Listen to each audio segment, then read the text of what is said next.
All right. Peace and greetings, YouTubers. Nikki Haley, you tried it. It's always funny to see how people move when it comes to politics, because a lot of times people will say and do anything if it means that they can get a leg up, especially in regard to not pissing off one voter demographic, which is what Nikki was trying to do. So now we're in a space where we have people trying to rewrite history if it means that they can get a foot in the door. Imagine that. So I'm going to play a clip and then we're going to talk. Please, what was the cause of the United States Civil War? Well, don't come with an easy question or anything. I mean, I think the cause of the Civil War was basically how government was going to run, the freedoms and what people could and couldn't do. What do you think the cause of the Civil War was? I'm sorry? I'm not being president. I want to see your view on the cause of the Civil War.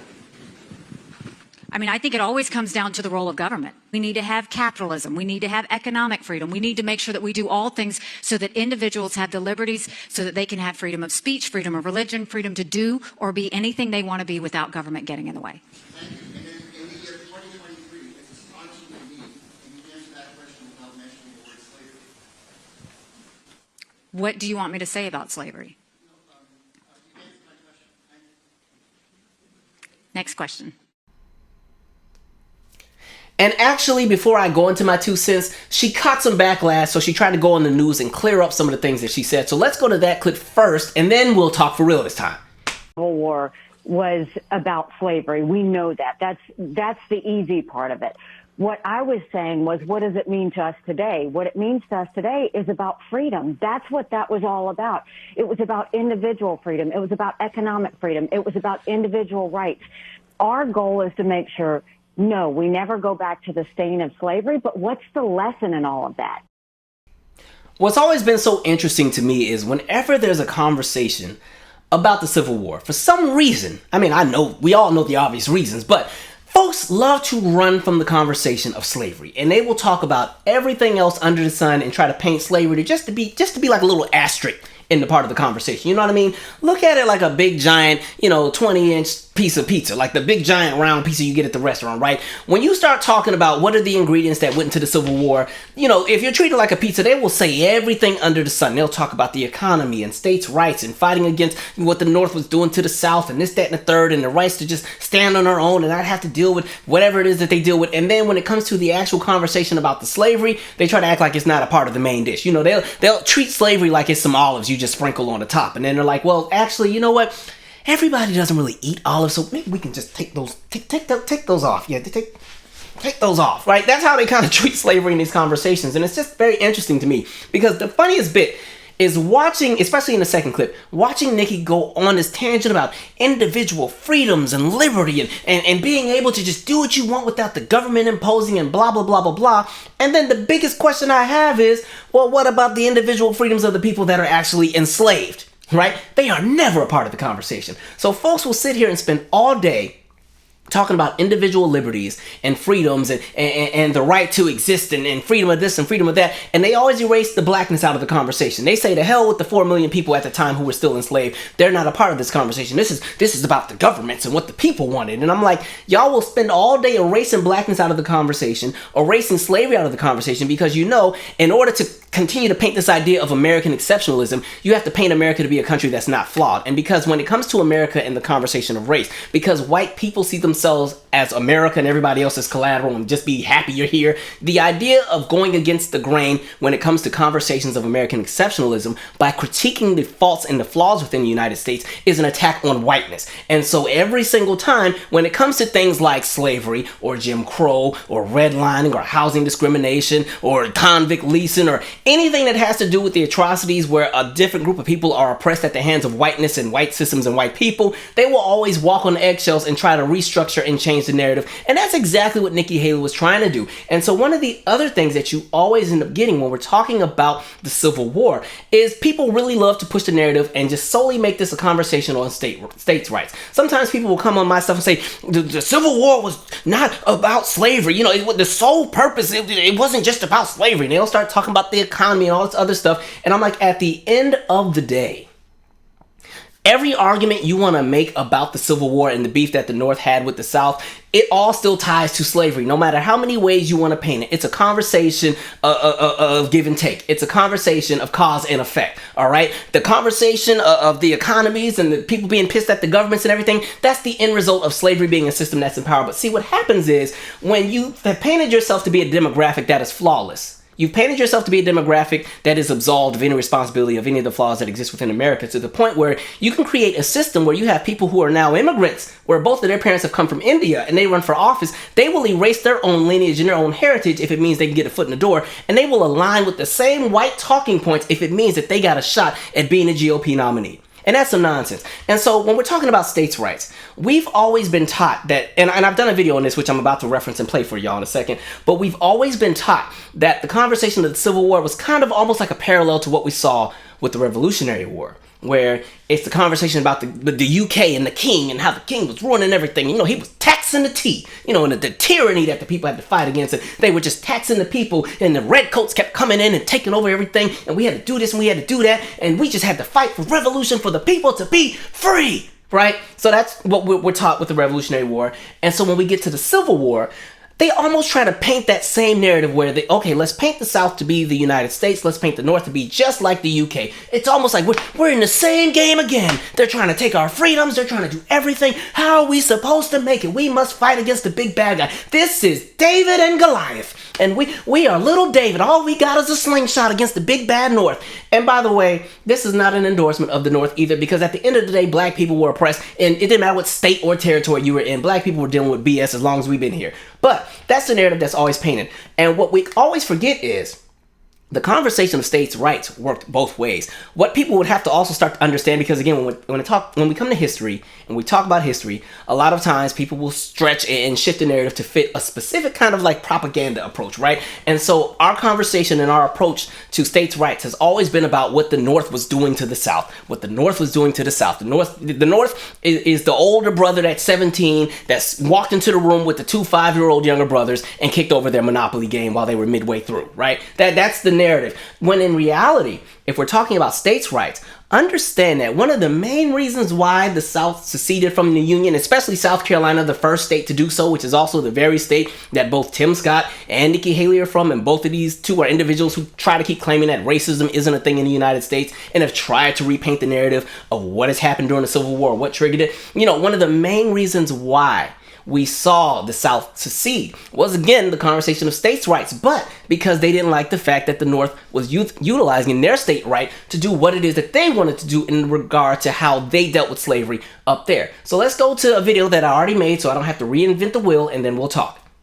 I want to highlight a case called Lemon versus New York, but before I can get to that, I have to go back in time. So 1799 is when the state of New York decided they were going to start the process of abolishing slavery. There were also some additional amendments that would come on later down the line. There was one that came out in 1817, and then in 1827, on the 4th of July, they said, you know what?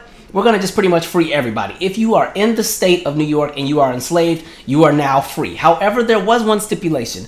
For those who were coming from the South that may travel with those that they were enslaving, because, you know, people sometimes would come and they would bring their chef or whoever else was watching the kids or whatever, or if it was somebody that was doing manual labor, they would still bring a lot of their people that they owned into the North.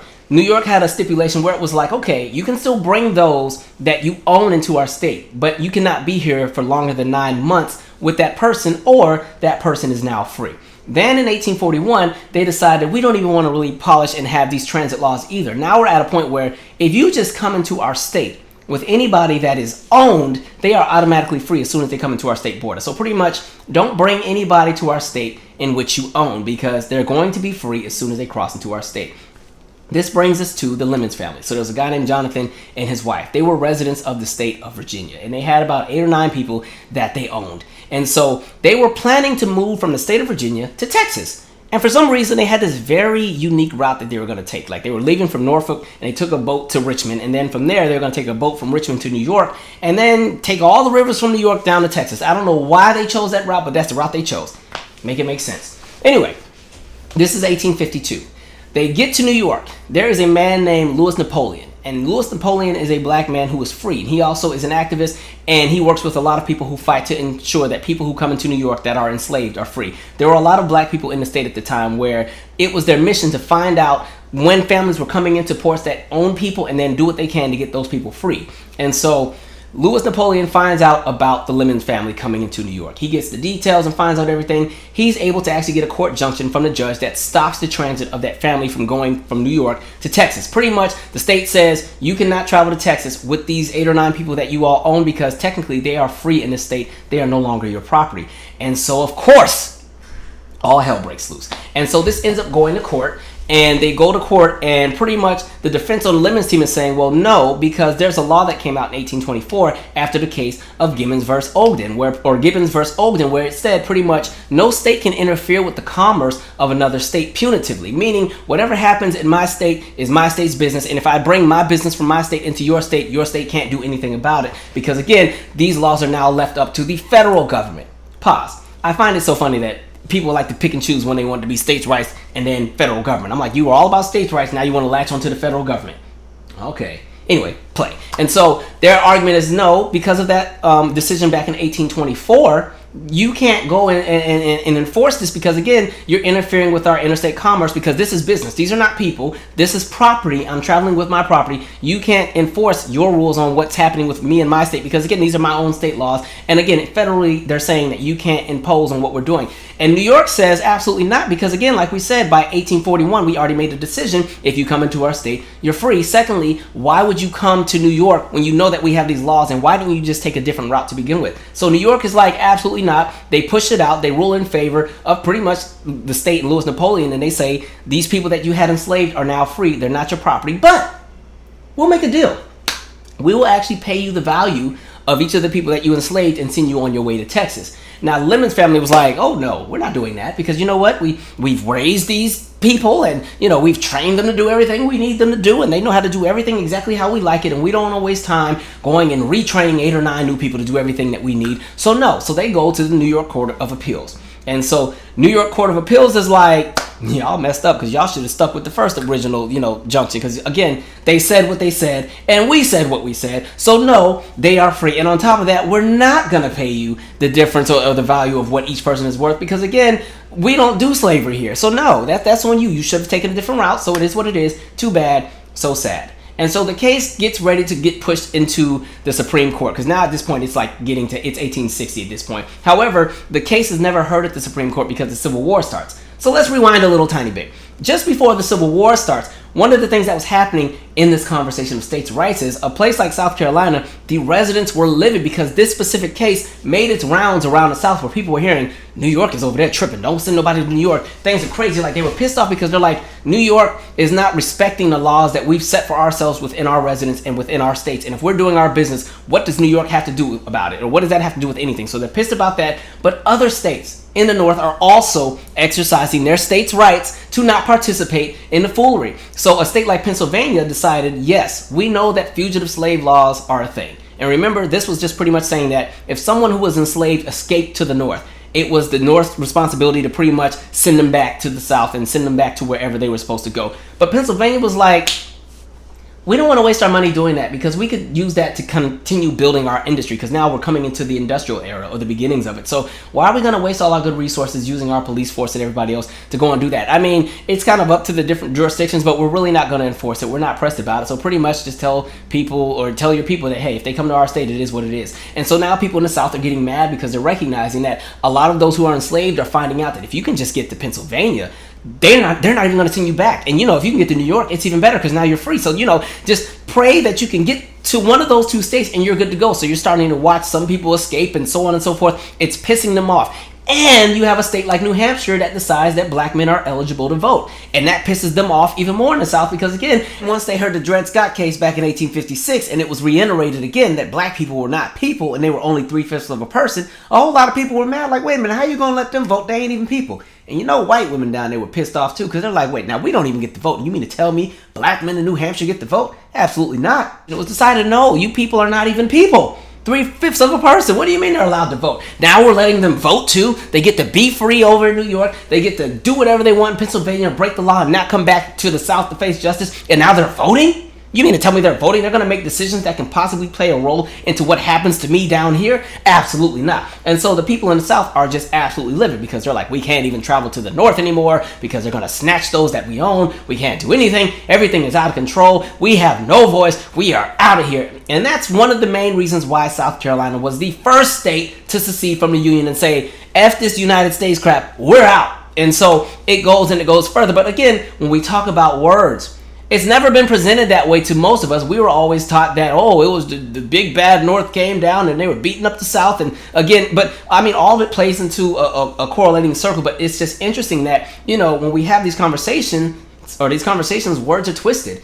So this is what I'm talking about when I say that a lot of times people will break their necks to rewrite and restructure history if it means that it can protect the American exceptionalism through whiteness bubble at the expense of everybody else. And that's exactly what we've been seeing in regard to people trying to restructure and retell our history. We're seeing it with all these different things like PragerU that have come out and, you know, they're literally trying to just retell the narratives of everything. And now all of a sudden Christopher Columbus wasn't that bad of a guy. You know, all of a sudden slavery wasn't that bad, but it was just something that kind of needed to happen. It's, you know, it's just the way that things are. And this is how we're getting groups like Moms for Liberty. This is why you're getting all of the people who were anti-CRT and going and showing up to school board meetings with AR-15s because they're concerned about what's being taught in the classroom. And you had people like Governor Youngkin from Virginia try to have a hotline where parents could call in if they suspected that a teacher was teaching CRT to their students. And so you had all those different things, or the 1776 Project, which was a response to the 1619 Project. You just have all these different things popping up where people are just jumping into nonsense if it means that they can protect their lineage and their ego. And so I want to go deeper because I want to read a few quotes because I know for sure somebody's going to come in here talking about, well, actually, what you didn't know, and there's going to be some random tidbit that they done found under a rock somewhere, and they swear that that tidbit is going to be so powerful that it's going to negate everything that I just said, all in the name of, again, protecting their ego. Listen, it is not my fault if your lineage or the lineage you come from has a dark side to it. It's the reality of what it is for a lot of people. You have to just stand and own up to whatever history it is that you come from, in the same way that I can stand and say, hey, the people that I come from at one point were slaves. It's life. It's history, you know? So stop trying to run from your own reality. If that's the point, if that's the case that you're so stressed out about, do something to change what it is that took place in the past so that it doesn't happen again. But a lot of times, the very people who want to hide and erase history and try to make things seem as if they're not that bad are currently trying to almost pretty much reinstate the exact same thing, but just in a new form. So get out of my face with the nonsense, because the very people who spend all this time trying to talk about racism doesn't exist or slavery, it was a thing of the past and we've moved forward, are the same people who jump and be the first in line to go and vote for some nonsense if it means that whiteness is protected. If it means that, again, that American exceptionalism through whiteness bubble does not get burst. So cut the crap, because I'm not the one. Anyway, getting to one of the quotes. Now, this is coming specifically from the Vice President of the Confederacy. And the reason I'm reading this again is because, again, our conversation is all about the fact that everything in regard to the Civil War still ties back to slavery, no matter how many ways you want to slice and dice it and cut it. Right? Slice, dice it, fry it, do whatever you want. It's still going to tie back to slavery. Slavery is the origin. Everything else afterward is the end result. The conversations around America trying to industrialize, the conversations around economy, the conversation around politics, the conversation around states' rights, the conversation around individual liberties, all of that still is an end result of what happened in regard to the conversation and the institution of slavery. So cut the crap. Anyway, getting to a quote. Vice President of the Confederacy, Alexander H. Stephens. Our new government is founded upon exactly the opposite ideas. Its foundations are laid. Its cornerstone rests upon the great truth that the Negro is not equal to the white man, that slavery, subordination to the superior race, is his natural and normal condition. This, our new government, is the first in the history of the world, based upon this great physical, philosophical, and moral truth. But we're going to go deeper, because again, since Nikki's from South Carolina, let's talk about what her state had to say after they seceded from the Union. A geographical line has been drawn across the Union, and all the states north of that line have united in the election of a man to the high office of President of the United States, whose opinions and purposes are hostile to slavery.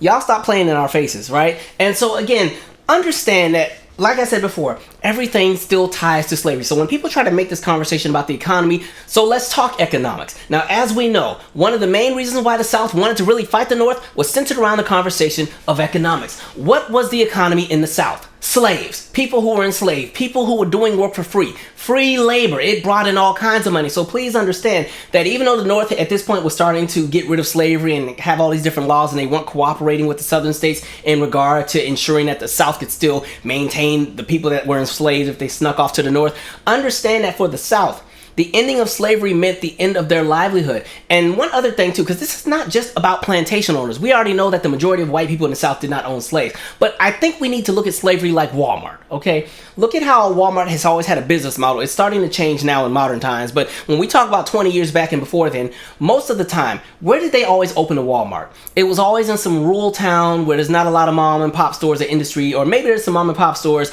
but there's not a lot of big industry. Walmart becomes the hot bread and butter of that town, right? And what ends up happening? Most of the people go to that Walmart for everything. That's going to be where the jobs are. That's where the services are going to be, where people can get their cars and stuff fixed. Blah, blah, blah, blah, blah. Understand, slavery had that same kind of impact in the South. Yes, you had your people who owned plantations, but recognize that working class white Americans in that region, they depended on those plantations for their livelihoods, because a lot of times that's where they worked. That's why they were an overseer. That's why they were one of the people that would accompany different people who were enslaved if it came to going and doing different trade. That's why even the businesses that were down there that depended on tobacco, sugar, cotton, rice, anything else that they had. Again, their livelihood as a business was all dependent upon what it was that was being made on those different plantations. Understand that even in a lot of towns, a lot of times, if the plantation was doing really, really well and the money was circulating, that meant that the mom and pop shops on that strip on the downtown street, that meant that they were flourishing because people had a little bit of money, and so it could keep the towns going. Look at it just like a college town. Think about how, when you have a college town and really the only purpose of that town is to serve the college. If the college were to close the next day, all of those businesses go up because now they have no customers. That's how slavery worked in the South. So yes, it was a part of their economy in regard to the conversation of Civil War. Yes, economy is a piece of the conversation, but what is the origin of the economy in the South? It was freaking slavery. So I don't know why people want to sit here and go tit for tat and try to be devil's advocate in these conversations. Just move. You're in the way, right? And so it gets even deeper, because then when we talk about even like the Confederacy, right? Because we'll always hear this conversation about, it was about heritage and blah, blah, blah, blah, and fighting against tyranny and, again, individual freedoms and liberties and so on and so forth. And my thing is this. If the Confederacy really stood for all that, then why don't a bunch of black folks run around flying Confederate flags if that flag meant freedom? We know what that crap means. And let me tell you how deep it runs, right? So the funniest thing is, you have a lot of people who have literally like an allegiance to the Confederacy, but have no lineage to it. People whose grandparents came to Ellis Island in the 1920s and their family was rooted in Oregon, a state that has no ties to the Confederacy, but they're flying Confederate flags in Portland. Right, or in Eugene, right? It's all about heritage and blah, blah, blah, blah, blah. And I'm like, you're pressed about something you weren't even here for, or that your parents weren't even here for. Your grandparents may have came into the picture and they weren't even here for either, because slavery and all that had already ended. This 1920, your family came on the ship, got to Ellis Island and eventually found their way to Oregon, and you're over here talking about Confederacy and heritage. Understand that all of that is centered in whiteness. This is why you always see Confederate flags at Klan rallies and skinhead rallies and Proud Boy rallies and every kind of rally of every group that's pissed off about everybody that's not white. Right? Same kind of nonsense. So cut the crap. Slavery was tied to all of this. Why do you think the Klan was formed in the same year that the Civil War was over? All this is tied to race. All this is tied to slavery. So y'all keep playing these silly games if you want to. And so getting back to Nikki, because like I've said, Nikki is playing the game. She knows that because both of her parents immigrated here in 1964 from India, even though she can pass as a white woman, she knows that she is not a white woman. And when it comes to racism in the United States, a lot of times people can get a leg up if they play as a mouthpiece for white supremacy. If they can play their cards right, play the game, not shake the table, not dive too much into their own heritage, but embrace the heritage and lineage of somebody else and try to make that their experience, then sure, they can get a pass. Which is why a lot of times when you see people run for office, especially on the GOP side, whether it be Tim Scott, whether it was Bobby Jindal back in Louisiana back in the day, whether it was Herman Cain, whether it was all these different people, right now it's Nikki, a lot of times they will go and say everything that it is that they know white people want to hear. It's the same thing with Ramaswamy, whatever his name is, doing the same thing. If you look at Vivek and you look at Nikki, both of them are running around here like they're white men in regard to their policy, in regard to their speaking points. They have literally erased their entire lineage and what it is that they come from if it means that they can get a leg up. Like, look at Nikki's family. Look at this is her family. Nice portrait, by the way. This is what she comes from. But when you would look at the policy that she has, she sounds just like a conservative white man. I wonder why. This is why you get people who come from different demographics and different races and backgrounds, but they run as a mouthpiece for white supremacy. And a part of that also includes meaning that if we have to restructure and rechange history to ensure that, again, that American exceptionalism through whiteness bubble doesn't get bursted, we will do that. And so that's what she's doing. And the saddest part with all of that, especially with Nikki's family, Nikki is only one generation in. Her parents came across and then she was here. So the fact that all it took was one generation for somebody to erase everything about themselves. She never talks about where she really comes from. She never talks about her experience. She doesn't even use her real name. Nikki is the middle name. What's her name? Nimarata or whatever. She's not even using her real name. She knows how this game works, right? And so all it took was one generation, and look how she's moving. And the fact that her daddy worked at an HBCU. See how quickly things can shift in one generation if it means that you can climb up by aligning with the ideas of white nationalism and whiteness. That's what she's trying to do, right? And so, like I said before, these are the games people like to play. It's just interesting because when it comes to the Civil War, people run. And in reality, people just run from conversations of race anyway. Race scares people because, again, it's going to paint some people in not such a good light. And they don't want that. And somebody like Vivek recognizes that, and same with Nikki, which is why when it comes to race, you see how they move. They try to paint everything as if, oh, well, that's of the past, and we're past that, and they will jump into every other conversation and say exactly what it is that middle white America wants to hear in order to feel comfortable enough to tolerate both of Vivek or Nikki as a possible presidential candidate if Orange Man can't be it, or if DeSantis can't be it, or I don't think Christie has a shot. But that's the way that it works, right? And it works in all aspects. In the same way, even if we get to Barack Obama. Barack Obama, as a candidate, had to really water down his image in order to be seen as safe enough for white Americans to digest and possibly become president. That's politics in the United States. That's race in the United States. But for some reason, everybody wants to run from race and act like it's something that we're so far past. But if that's the case, why is everybody moving the way that they're moving?